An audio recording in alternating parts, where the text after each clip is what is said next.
Hello everyone, today we are going to be reviewing the Corsair K95 Platinum. Now everyone considers this as one of the most premium keyboards on the market at a hefty price of $200. Now everyone asks, is it worth it? I would say probably that depends as if you're a gamer or not. Gamers would appreciate macros, Cherry MX speed switches along with Cherry MX browns, the volume wheel, and just dedicated media keys, the light bar. They would appreciate everything. But let's get started with durability. This is the first thing that you'll notice once you get up here. There is the patented Cherry MX speed switches. These are patented to last a lifetime of 50 million clicks. So that is an extremely long time. Now to give you an overview of how long that would have been, there would have been 500,000 clicks on one of these, and that would just be 1% of its lifetime.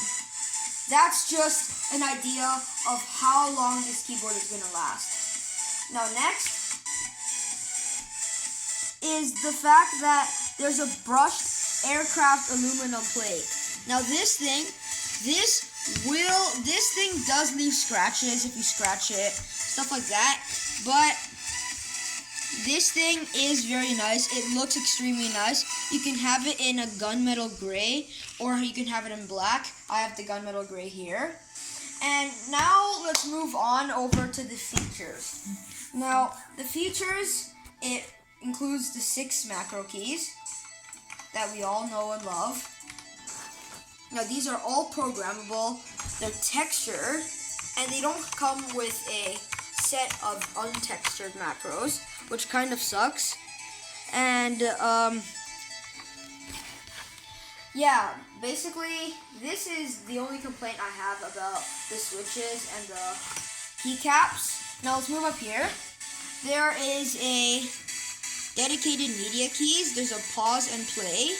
There is a skip. There's a go back, and there's a stop button. Now, the most traditional gaming keyboards, they only have the pause, go up, and go back. They don't usually have the stop button, but that's awesome. They also have a mute key and a metal volume wheel, which feels very nice to use. Now moving up here, they also have this, which is supposed to have your lighting options and your color. This has 8 megabytes of space built into the keyboard to carry your macros just in case you don't have the software or anything like that. So, second one is here, is the brightness mode. Now you can see, 1, this is 1 brightness level. And then you press it again, it's gonna get brighter. And then again, this is the brightest level, and then it's gonna start off. And then again, it keeps going, and yeah, this is what the button is. I actually originally thought this would be to remap macros and the function lighting, but no, it's not. This is for the lighting. Now moving on here. This is a Windows lock mode, which is kind of a bummer because I wanted a game mode so I could lock other things that I randomly press, like media keys or the mute button, or maybe even this. So that kind of sucks for me, but it works very well. You can't press any window key. When you press it again, it's at red, and if you press it, the thing will actuate. Press it again, it's locked. Now, let's move on to the wrist rest. This wrist rest is interesting, I think. This wrist rest is actually dual-sided. There is one side that's rubberized, and there's another side which is completely smooth. This side is held together by magnets. You can see the little holes here, And I have two complaints about this. Is that one, you can't really, it's a little bit harder to get the wrist rest out of there to switch the textures. So while you're gaming, if one side gets grungy and you want to switch to the other side, you're going to have a little bit of a trouble to get it off. Now my second complaint is the fact that they're held together by plastic clips. Now most $200 keyboards would have magnetic wrist rests. So this is kind of a bummer because this is an extremely comfortable wrist rest that I do want to use for a pretty long time. Now, but even though my disappointments of not having a magnet are here, it doesn't matter because it snaps into place right when you touch it. So that's not a problem. Now let's move to the back of it. So the back, as you can see, it has the four rubber feet. It has the legs to extend it, and it has the K95 logo. You can see there's also cable routing. You can route your headset. I love to do that because my headset always gets in the way. And there's all the details there, whatever you guys don't want to know about that.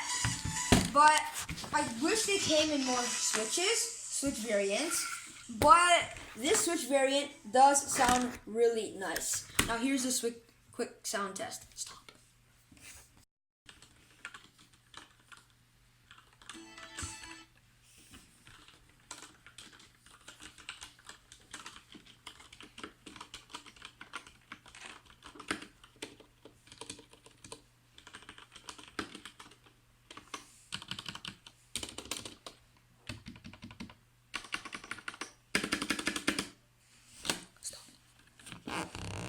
As you can see, they sound pretty nice, but the switches, they kind of do suck because I wanted more switch variants. Now, they do come with a set of keycaps for FPS and mobile games, so that's awesome. They also come with a keycap puller, so if I pull it, you will see that it has the little key, the Cherry MX Speeds that everyone loves. Now this has the silky linear feel of a Cherry MX Red, except it actuates faster than a Cherry MX Red. So yeah, this is the Switch. It lasts 50 million clicks like I already said. And yeah, basically, and this, now to the lighting, this has full per key RGB illumination. If you want to map this one out to RGB, you can go ahead and do it. If you want to map this one out, go ahead. Anyways, I've been using this keyboard, testing out all the ways that you can game on this keyboard, and I like how it actuates extremely quickly. But if you're a kind of person that likes to bottom out, well then bottom out, my friend, because they still actuate after that. So, about that, the Cherry MX Speeds, they might actually bottom out too quickly for some people. They might actually actuate too quickly because I actually considered pressing the shift key was a little bit, I was gaming and then I pressed the shift key and then maybe it'll actuate because of the short actuation time. So yeah, this is one thing that I don't like about Cherry MX Speeds. It would have went pretty well with Cherry MX Blues or Cherry MX Reds. But if you're not a gamer, don't worry, because this also comes in Cherry MX Browns. They're a genuine tactile switch that has kind of, this one, it's linear, so it will not stop. Once you put force on it, it won't stop. Now a tactile switch is once you put enough force, it will go down and up again. Kind of like that. So that is the comparison. Now moving up to the lighting, there is full per key and there are some preset. This one's a preset. You can change the speed, you can change the color, you can have ripple, you can do whatever you want. And there's a illuminated Corsair logo here, which is awesome. There's 3 lighting zones. There's one over here, one here, and one there. And there's also a backlight. There's a backlight bar that shines pretty vibrantly. It goes all the way up to here and all the way there. And yeah, that's basically it. Now this has been my review for the Corsair K95. My conclusion, it's worth it if you're a hardcore gamer. It's not worth it if you go for something like 15 or half an hour of gaming. This keyboard is for you if you're a hardcore gamer, but it's not really for anyone who isn't looking to game a ton. Now, this has been my review for the Corsair K95. Peace.